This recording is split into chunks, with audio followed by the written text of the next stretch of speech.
Hello everyone, welcome to my YouTube channel. Haryana के assistant district attorney recruitment के बारे में हम बात कर रहे हैं। Assistant district ADA assistant district attorney recruitment में क्या प्रोसीजर है, इसका क्या सिलेबस है, कितने क्वेश्चन आते हैं और इसकी मेरिट किस बेसिस पे बनती है, इसको हम पूरा क्लैरिफाई करेंगे एक एक करके। इससे पहले आगे बढ़ने से पहले एक छोटी सी रिक्वेस्ट है, अगर आपने अभी तक इस चैनल को सब्सक्राइब नहीं किया है तो चैनल को ज़रूर सब्सक्राइब कर लें, बेल का आइकन प्रेस कर दें ताकि नोटिफिकेशन जो भी है वो सबसे पहले आप तक पहुंचे, कोई भी नोटिफिकेशन आपसे मिस ना हो। अब बढ़ते हैं अपने असिस्टेंट डिस्ट्रिक्ट अटॉर्नी रिक्रूटमेंट की क्या नोटिफिकेशन आई है। जो भी नोटिफिकेशन थी, जो डेट क्या है, एप्लीकेशन स्टार्टिंग डेट क्या है, एप्लीकेशन कब खत्म हो रही, इससे रिलेटेड एक वीडियो मैं पहले बना चुका हूँ। कल ही जैसे ही रिक्रूटमेंट आई थी वैसे ही मैंने वीडियो अपलोड कर दिया था। अब बात करते हैं कुछ कन्फ्यूजन्स की जो लोगों ने मुझसे फ़ोन पे पूछे हैं। लोगों ने कहा सर इसका एक वीडियो जरूर डालिए कि क्या इसकी पुरानी रिक्रूटमेंट प्रोसीजर क्या थी, क्योंकि अभी करंट रिक्रूटमेंट प्रोसीजर आई नहीं है। तो रिक्रूटमेंट प्रोसीजर क्या होता है, कितने मोड ऑफ टेस्ट क्या है, प्रीलिम्स मेंस होता है या क्या प्रोसीजर है इसका, क्या पेपर का मोड क्या रहता है, पेपर का पैटर्न क्या है, ऑब्जेक्टिव पेपर है, सब्जेक्टिव पेपर है, ये पूरी डिक्लेरेशन, पूरी क्लैरिफिकेशन मैं इस वीडियो में करने जा रहा हूँ। वीडियो को शुरू से लेके एंड तक बिना कट किए देखिए ताकि आपको सारी इंफॉर्मेशन एक एक करके समझ में आ सके। तो सबसे पहले हम बात करते हैं कि आपका जो एप्लीकेशन फॉर्म भरा जाएगा उसमें क्या क्या रिक्वायरमेंट हैं। एप्लीकेशन फॉर्म भरने में आपको जो एप्लीकेशन फॉर्म अवेलेबल होगा उसमें आपको स्कैन्ड फोटो लगानी है, जिसमें आपको साइन करना, duly signed by the candidate. तो फोटो पे सिग्नेचर होगा, स्कैन्ड होगी फोटो और साइन होगा कैंडिडेट का उसमें, ठीक है। Scanned signature of the candidate अपना सिग्नेचर अपलोड करेगा। Scanned copies of the degree and marksheet of education qualification, इनकी आप स्कैन कॉपी लगाएंगे। अगर आप लोकल रीजन यानी हरियाणा रीजन से बिलोंग करते हैं तो ही आपका ये SC BC A category, BC B category यानी backward class A category, backward class B category, EWS तो मेरे ख्याल से जनरल है, ये सबके लिए होगा EWS सर्टिफिकेट। लेकिन जो SC BC के सर्टिफिकेट हैं वो सारे सर्टिफिकेट जो है वो स्टेट वाइज, यानी आप अगर हरियाणा राज्य से बिलोंग करते हैं तो आपको लगाने हैं। अगर आप कहीं बाहर से जो बिलोंग करते हैं और अप्लाई करते हैं तो आपको एज ए जनरल कंसीडर किया जाएगा। Scanned copy of Haryana domicile, yes, जो लोग ये कर रहे हैं उनको हरियाणा डोमिसाइल की स्टेट स्कैन्ड कॉपी लगानी पड़ेगी। जो बाहर से अप्लाई कर रहे हैं, जो जनरल कैटेगरी में कर रहे हैं, उनको जरूरत नहीं है, वो हरियाणा के क्योंकि डोमिसाइल नहीं है। Scanned copy of NOC of the department, बिल्कुल अगर आप कहीं गवर्नमेंट जॉब में कर रहे हैं, कहीं आप एम्प्लॉई हैं गवर्नमेंट जॉब में, तो आपको वहाँ से NOC लेनी पड़ेगी कि आप ये एग्ज़ाम दे रहे हैं और उन्हें इस एग्ज़ाम से कोई ऑब्जेक्शन नहीं है। तो आप अपने डिपार्टमेंट का NOC जरूर रखिए अपने पास और उसकी स्कैन्ड कॉपी आपको यहाँ पे लगानी पड़ेगी। Scanned copy of proof of having work on ad hoc, अगर आप कहीं एडहॉक पे काम कर रहे हैं, जो गवर्नमेंट, जो हरियाणा बोर्ड है ये डिपार्टमेंटल बोर्ड है, किस तरह का हरियाणा गवर्नमेंट से रिलेटेड, तो आपको वहाँ पे ये एक स्कैन्ड कॉपी लगानी पड़ेगी एडहॉक की, proof of having work on ad hoc कि आपने एडहॉक पे काम किया है ऑन डेली वेजेस बेसिस पे for the candidate claiming benefit of age relaxation. तो ये केवल उनको लगानी है जो एज रिलैक्सेशन का बेनिफिट लेना चाहते हैं। वैसे एज इसमें 42 ईयर्स तक के लोग अप्लाई कर सकते हैं। तो इसके बाद फिर भी अगर किसी को लगता है वो हरियाणा राज्य से बिलोंग करता है, ओवर एज है, तो वो यहाँ पे अपनी स्कैन्ड कॉपी लगा सकता है। ये सबके लिए नहीं है, ये खाली उनके लिए है जो हरियाणा राज्य से बिलोंग करते हैं और दूसरी बात एडहॉक पे काम कर रहे हैं और वो एज रिलैक्सेशन लेना चाहते हैं। तो अगर वो एज रिलैक्सेशन नहीं लेना चाहते तो इसको लगाने की ज़रूरत नहीं है, लेकिन NOC आपको फिर भी लगानी पड़ेगी। अगर आप डिपार्टमेंटल, हरियाणा गवर्नमेंट डिपार्टमेंटल में गवर्नमेंट जॉब से हैं तो आपको वहाँ की NOC देनी पड़ेगी कि उनको कोई ऑब्जेक्शन नहीं है, आप इसके लिए अप्लाई कर रहे हो। फिर है scanned copy of Aadhaar card, परिवार पहचान पत्र, duly signed by the candidate, ठीक है। तो आपको आधार कार्ड की स्कैन्ड कॉपी लगानी है और उसमें अपना साइन करना है। Scanned copy of enrolled as an advocate in bar council of India, देखो बार काउंसिल का अगर आपके पास कि आपने बार काउंसिल में एनरोलमेंट करा रखा है एज एन एडवोकेट, और AIB का उसकी स्कैन कॉपी लगानी पड़ेगी, और AIB का अगर आपके पास है या फिर आप 2 साल के लिए परसुइंग है तो आपको ये पूरा जो है आपको इसकी स्कैन कॉपी लगानी पड़ेगी कि आप बार काउंसिल से रजिस्टर्ड हैं। तो ये तो डॉक्यूमेंट की बात हो गई। अब बात करते हैं एसेंशियल क्वालिफिकेशंस की। आपके एसेंशियल क्वालिफिकेशन डिग्री होनी चाहिए आपके पास LLB की, एंड एनरोल्ड होना चाहिए advocate and with bar council. तो ये आपको स्कैन कॉपी भी लगानी है, और आपकी एलिजिबिलिटी है कि आपका बार काउंसिल में एनरोलमेंट हुआ होना चाहिए। दूसरी बात, आपके जो मैट्रिक है स्टैंडर्ड 10th स्टैंडर्ड में जो है आपको संस्कृत या फिर हिंदी सब सब्जेक्ट जो है उससे आपने मैट्रिक किया हुआ होना चाहिए। तो ये एसेंशियल क्वालिफिकेशन है। पेपर का मोड जो है 3 तरीके, सबसे पहले रिटन एग्जाम होगा, देन उसके बाद डॉक्यूमेंट वेरिफिकेशन, एंड देन फिर मेडिकल एग्जामिनेशन होगा आपका। अब सब्जेक्ट की बात कर लेते हैं। इस पे मैं दोबारा आऊँगा, इसको मैं डिटेल में डिस्कस करूँगा। इसके लिए मैं कह रहा हूँ कि ये जो सिलेक्शन पूरा प्रोसीजर है उसमें क्या प्रोसेस रहता है, पेपर का मोड क्या रहता है, क्या ये सब्जेक्टिव पेपर होता है या ऑब्जेक्टिव होता है, इसको मैं अभी डिटेल में डिस्कस करूँगा।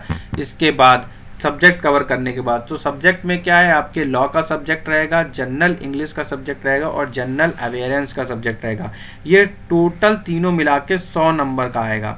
ठीक है, 1 नंबर का एक क्वेश्चन होगा, मल्टीपल चॉइस क्वेश्चन होंगे आपके, और इसमें कोई भी निगेटिव मार्किंग नहीं है, कोई निगेटिव मार्किंग नहीं है। मल्टीपल चॉइस क्वेश्चंस होंगे, लॉ सब्जेक्ट होगा, जनरल इंग्लिश होगा, और जनरल अवेयरनेस, आपके ये 3 सब्जेक्ट होंगे। लॉ सब्जेक्ट का जो सिलेबस है वो ये है कि जो सिविल लॉ है उसमें सिविल प्रोसीजर कोड पूछा जाएगा, इंडियन एविडेंस आएगा, इंडियन कॉन्ट्रैक्ट आएगा। देखो ये तो हमें अच्छे से तैयारी होता है, civil procedure code, Indian evidence act, Indian contract act, Indian partnership act, काफ़ी मतलब देखो चीज़ें इन्होंने कम कर दी हैं, सेल्स एंड गुड्स एक्ट। तो पार्टनरशिप एक्ट की बहुत छोटी सी पतली सी बेयर एक्ट है, सेल्स एंड गुड्स एक्ट है, हिंदू लॉ है एंड मुस्लिम लॉ है, ठीक है, एंड कस्टमरी लॉ है। ठीक है, तो ये सब्जेक्ट जो है सिविल लॉ के हैं। लॉ से रिलेटेड सब्जेक्ट आपके क्रिमिनल से जो सब्जेक्ट हैं आपके वो हैं, क्रिमिनल लॉ है, इंडियन पिनल कोड है, क्रिमिनल प्रोसीजर कोड है, इंडियन एविडेंस एक्ट है। ठीक है, तो IPC, CRPC और IEA, Indian evidence act, IPC, CRPC और इंडियन एविडेंस एक्ट आपका इसमें है, और इसमें सिविल प्रोसीजर कोड और क्रिमिनल प्रोसीजर कोड दोनों में ही जो सिविल से रिलेटेड है वो सिविल का, और क्रिमिनल से रिलेटेड क्रिमिनल से लॉज पूछे जाएंगे। काफ़ी सिलेबस भी इसका और स्टेट जुडिशरी के मुकाबले कम है। अब देखिए इंग्लिश का पेपर होता है, ये थोड़ी सी हेडेक है हिंदी मीडियम वालों के लिए, क्योंकि इंग्लिश का पेपर वही कर पाता है जिसने अच्छे से ये सब आइटम्स, फ्रेसेस, ये सब टेंसेस वेंसेस इनको क्लियर होते हैं। तो ये, और दूसरी बात एक बहुत नोटिसेबल बात है कि इसमें कोई रीजनिंग वगैरह नहीं आती जो आप लोग रीजनिंग पढ़ने लगो। इसीलिए मैंने सबसे पहले यहाँ पे आपको सब्जेक्ट की पूरी थारोली बताएं कि क्या सब्जेक्ट में आएगा। तो सबसे पहले आइडोम्स एंड फ्रेजेस आएंगे, नरेशंस आएंगे, लाइक सिनोनिम्स, एंटोनिम्स आएंगे, pairs of words and their uses in the sentence, pronouns आएंगे, मॉडल्स आएंगे, आर्टिकल्स एंड फ्रेजेस आएंगे, ठीक है, होमोनिम्स एंड होमोफोन्स आएंगे, एंड प्रीपोजिशंस का यूज़ कैसे करने, प्रीपोजिशंस के काफ़ी क्वेश्चन आते हैं, ध्यान से पढ़ लेना। तो ये क्वेश्चंस आएंगे, इसके अलावा सेंटेंस फॉर्मेशन भी आएंगे। तो ये आपका जनरल इंग्लिश का सब्जेक्ट है। जीके का सब्जेक्ट मैंने इसलिए यहाँ पे नहीं छोड़ा कि 100 नंबर के पेपर में आप करंट अफेयर्स ही पढ़ें जीके में। अगर आपने जीके पहले से नहीं पढ़ रखी है तो आपको हिस्ट्री ज्योग्राफी में टाइम ज़्यादा देने की ज़रूरत नहीं है। आपको अपने सब्जेक्ट के अकॉर्डिंग आपको करंट अफेयर्स पढ़ो। करंट अफेयर्स में से आपके काफ़ी क्वेश्चन आएंगे 2022 और 2023 से रिलेटेड जो भी जीके आएगी। मैंने स्टेट जुडिशरी जो यूपी का पेपर हुआ था उसमें भी मैंने काफ़ी ज़्यादा जोर दिया था कि आप करंट अफेयर्स पढ़ के जाएं। हालांकि लोकल लॉज ज़्यादा आ गए थे और मैंने स्पेसिफिकली कहा था कि अगर आपने हिस्ट्री ज्योग्राफी नहीं पढ़ी है तो आप मत पढ़िए। तो पेपर देखो आया था तो उसमें अकबर के टाइम के क्वेश्चन पूछे गए थे और जिन्होंने बहुत ही डीप स्टडी की थी हिस्ट्री में वो उन क्वेश्चंस को कर पाए होंगे। मेरे ख्याल से काफ़ी करंट और पुराना मिक्स करके जीके पूछी गई थी, जिसमें करंट के क्वेश्चन तो सीधे सीधे डायरेक्ट आए थे और जिन्होंने करंट अच्छे से किया होगा उनका पेपर वो अच्छा गया होगा। ठीक है। लेकिन फिर भी पेपर काफ़ी उसका टफ था जीके का। जीके का पेपर देखो, इसमें क्या है, 50 नंबर का जो 100 नंबर का जो ये पेपर आएंगे, 100 क्वेश्चन आएंगे। इसमें जो करंट जीके है वो अच्छे खासे मार्क्स दिला देगा, आपका इंग्लिश मार्क्स दिला देगा, और साथ के साथ आपका लॉ का सब्जेक्ट स्ट्रांग होना चाहिए, वो मार्क्स दिला देगा आपको अच्छे। तो इसमें सबसे ज़्यादा कोशिश कीजिए कि आप जो है लॉ के सब्जेक्ट में ज़्यादा गेन कीजिए। फिर दूसरा टॉपिक आपका इंग्लिश होना चाहिए, एंड देन करंट अफेयर्स। अगर आप इतना ही कर पाते हो, अगर आप और कर सकते हो तो आप कर लीजिए। तो अब हम बढ़ते हैं आगे की तरफ, इसका सिलेक्शन पेपर का मोड का। देखो पेपर जो आपने 100 नंबर का पेपर दे दिया, अब 100 को आधा कर दिया जाएगा, यानी कि आपको 100 में से 50 मार्क्स का पेपर जो है 50 कर दिया जाएगा। और जितने सपोज आपने 100 में आपके 60 स्कोर हुए, तो यहाँ पे 60 का हाफ कर दिया जाएगा 30। तो ये तो 30 मार्क्स, यानी कि 50 नंबर का जो पेपर 100 को आधा कर दिया जाएगा, यानी कि 50 मार्क्स हो आपके जो रिटर्न में आपने जो ऑब्जेक्टिव पेपर में स्कोर किए वो मार्क्स काउंट होंगे। और 50 मार्क्स जो है आपके काउंट होंगे एकेडमी से रिलेटेड और वाइवा से रिलेटेड। अब एकेडमी से रिलेटेड और वाइवा से रिलेटेड क्या क्या कट ऑफ होगा वो जान लेते हैं यहाँ पे। तो सबसे पहले जो है यहाँ पे 50 मार्क्स में एकेडमी प्लस वाइवा होंगे। तो इसमें मैट्रिक में यानी कि हाई स्कूल में अगर आपने 60% से ज़्यादा मार्क्स हैं आपके, तो आपको यहाँ पे 5 नंबर मिल जाएंगे।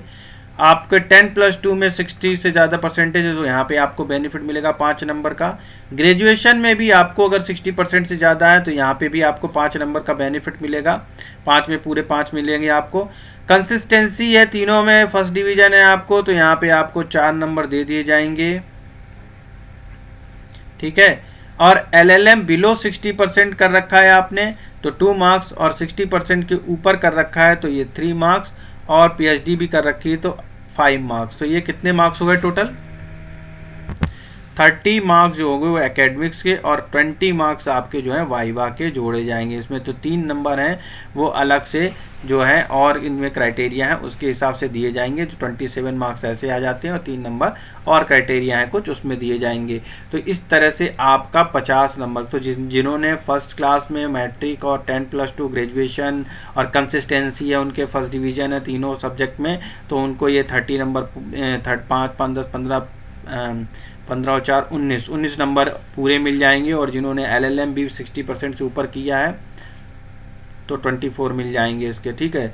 तो इस तरह से आपके जो पेपर में क्वेश्चन है, PhD भी अगर उन्होंने करी है तो 8 नंबर ये मिल जाएंगे, और 4 ये 12 + 15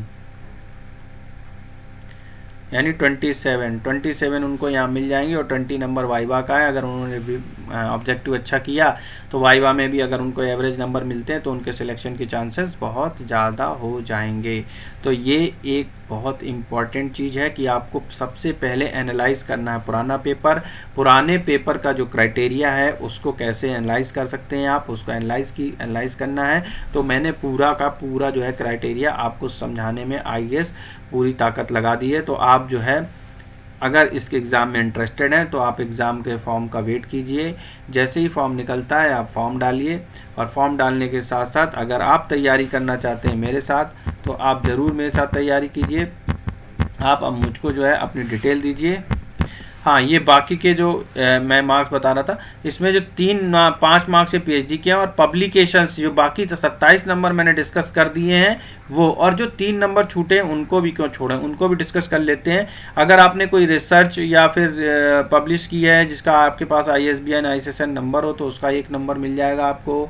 इसके बाद अगर आपने कोई टेक्स्ट रेफरेंस बुक है जिसमें आपने किया है कुछ, तो इसमें जो है 1 नंबर इसका है, और 1 नंबर आपके अगर चैप्टर आर्टिकल्स कहीं पब्लिश हुए तो उसका है। तो ये 3 नंबर आपके, अगर इनमें से 1 नंबर अगर आप इस क्राइटेरिया में आते हैं, इस क्राइटेरिया में आते हैं, इस क्राइटेरिया में आते हैं, तो आपको ये 3 मार्क्स मिल जाएंगे। तो इस तरह से वाइवा आपका हो गया 20 मार्क्स का, 30 मार्क्स का आपका ये हो गया एकेडमिक्स, और 50 मार्क्स जब 100 नंबर का पेपर होगा उसको आधा कर दिया जाएगा 50, और 50 में से आपके जितने मार्क्स आएंगे वो काउंट होंगे, प्लस इसमें आपके 30 मार्क्स में से जितने आएंगे वो काउंट होंगे, 20 में से कितने आएंगे वो काउंट होंगे, टोटल बना के आपकी मेरिट बनेगी। उसके बाद आपका मेडिकल एग्ज़ाम होगा, डॉक्यूमेंट वेरिफिकेशन होगी, मेडिकल एग्ज़ाम होगा, और आप ADA बन जाओगे।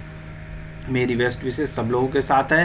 तो आपसे एक छोटी सी रिक्वेस्ट मेरी भी है, अगर आपने अभी तक इस चैनल को सब्सक्राइब नहीं किया है और आप चैनल में अगर नए हैं तो आप चैनल को ज़रूर सब्सक्राइब कर लीजिए, ताकि आपको सारी इन्फॉर्मेशन विद ऑल डिटेल समय पे मिल सके। इसके बाद नेक्स्ट मेरा जो होगा, मैं इसमें एडीए के पेपर्स भी डालूंगा, जो पुराने पेपर हैं उनका पैटर्न कैसा है वो पूरा डालूंगा, जिससे कि आपको पेपर का पैटर्न समझ में आए, पेपर कैसे आता है उसका पैटर्न समझ में आए, और ताकि आपकी तैयारी, तो मेरे ख्याल से जो है जो स्टेट जुडिशरी काफ़ी ज़्यादा लाइन से लगे हुए हैं तो आ रही है। जैसे जैसे स्टेट जुडिशरी के एग्ज़ाम खुलते जाएंगे मैं आपको सारी इन्फॉर्मेशन इस अपने यूट्यूब चैनल पे कोशिश करूँगा सबसे पहले दूँ, ताकि आपको, या फिर अगर मेरा बाद में भी आता है तो कुछ एनालिसिस, जैसे मैंने कल जो सबसे पहले आपको नोटिफिकेशन दे दिया था, तो जो लोग मुझसे जुड़े थे उनको नोटिफिकेशन जल्दी मिल गया होगा, लेकिन मैंने कहा था कि मैं इसकी डिटेल बाद में डालूंगा। मैंने डिटेल एनालिसिस करी, पेपर कैसा आता है क्या आता है, और उसके बाद आज मैंने डिटेल आपके सामने दे दी है। तो ये सारी डिटेल है। अगर आपको कैसी लगी प्लीज़ कमेंट जरूर कीजिएगा, लाइक कीजिएगा, चैनल को सब्सक्राइब कीजिएगा और शेयर कीजिएगा, ताकि दूसरे लोग भी इनको जान सके। Thank you for watching.